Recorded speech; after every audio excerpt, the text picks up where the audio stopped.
Teším sa, že po roku sa znovu stretávame na Slovakia Open v tenise na vozíku. Tento rok je 30 rokov fungovania tohto turnaja, lebo je to asi najdlhšie fungujúce podujatie v športe telesne znevýhodnených.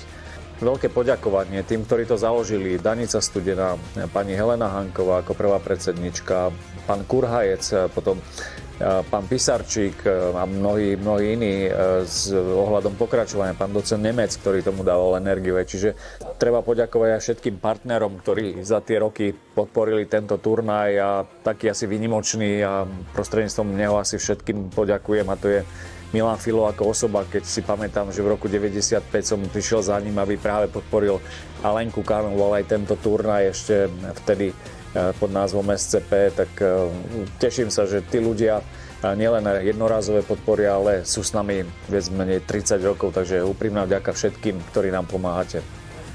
Som úplne v úžase a teda naozaj klobúk dolu pred organizátormi, že už 30 rokov niečo takéto organizujú a teda, že tých športovcov motivujú.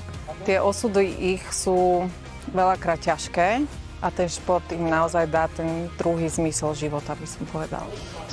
To bolo veselé, pretože bolo treba dávať všetko dohromady. Predovšetkým rozhodcov presvedčiť, že aj toto je tenis. A zabezpečiť bolo treba aj finančné prostriedky. Na základe prispenia potom bola aj stanovená trieda tohoto turnaja a prichádzali hráči sem zo zahraničia. A tu prišla Trnava a ponúkla svoje služby, a ktoré sú teraz skutočne na vysokej úrovni a kvalite, patrí vďaka za to Trnave, predovšetkým funkcionárom tu z Trnavy. Tak bol to začiatok nového športového odvetvia a nemali sme šport, ktorý by bol veľmi populárny a veľmi zaujímavý. Tak prišla pani Danica Studená s myšlienkou, že skúsme aj na Slovensku hrať tenis na vozíku. Tenis na vozíku, veď nemáme vozíky.